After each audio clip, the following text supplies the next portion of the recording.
ఒక్క ఐడియా మీ జీవితాన్నే మార్చేస్తుంది అంటారు. నాకు వచ్చిన ఈ ఐడియా కరెక్టో కాదో మీరే చెప్పాలి. ఫస్ట్గా ఒక పేపర్ తీసుకుని పేపర్ని కట్ చేసి మొక్కకి చుట్టూ ఇలా అతికించాను. అతికించిన తర్వాత అది ఊడిపోకుండా పిన్నుల మిషన్తో పిన్ చేశాను. పిన్ చేసిన దగ్గర చిరిగిపోతుంది. పదే పదే చిరిగిపోతుంటే నేను 6 పిన్నులు కొట్టాను. మా పిన్నుల మిషన్ కూడా నా మాట వినలేదు. ఇంకా పిన్నుల మిషన్ నా మాట వినలేదులే అని చెప్పి మా ఫ్రెండ్స్తో మాట్లాడాను.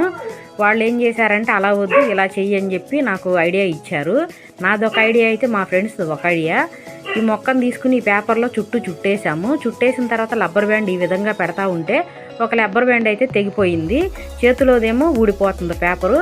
మా ఫ్రెండ్ ఏమో నేను పట్టుకుంటాను నువ్వు పెట్టు అంటుంది. వద్దు నేను ఒక్కదాన్నే పెడతానని మొక్కను బోర్లగా పడుకోబెట్టి ఇప్పుడు రబ్బర్ బ్యాండ్ పెట్టేసి రౌండ్గా ఈ విధంగా నేను మొక్కకి గిఫ్ట్ ఇవ్వడానికి రెడీ చేశాను. ఎలా ఉంది ఫ్రెండ్స్? నాది చూసి మా ఫ్రెండ్ అయితే నేను కూడా చేస్తానని ఇంకో పేపర్ తీసుకుని తను కూడా ఈ విధంగా తయారు చేసింది. మా ఐడియా మీకు నచ్చిందా? మా ఐడియా మీకు నచ్చినట్లయితే మా వీడియోని లైక్ చేయండి, షేర్ చేయండి, సబ్స్క్రైబ్ చేసుకోండి. ఎందుకంటే మా ఫ్రెండ్స్ అందరం కలిసి నైట్ 10 దాటింది ఈ మొక్కలను తేవటం బయట నుంచి గార్డెన్ నుంచి ఈ విధంగా వీటిని ప్యాక్ చేయటం. అంటే ఇలా మనం చూడటానికి అందంగా ఉండాలి, బాగోవాలి అనే ఆలోచనతో మేము చక్కగా ఈ విధంగా నైట్ పూట తయారు చేశాము.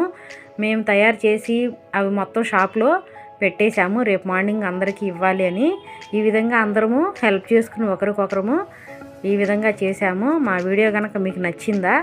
మా ప్యాకింగ్ ఎలా ఉంది కామెంట్ చేయండి ఫ్రెండ్స్. మా ఫ్రెండ్ అయితే చెమటలు పట్టినాయి అంట. తనకి మొక్కలు సరి చేసేసరికి నాకైతే చెమటలు పట్టినాయి అని చెమటలు దుడుచుకుంటుంది.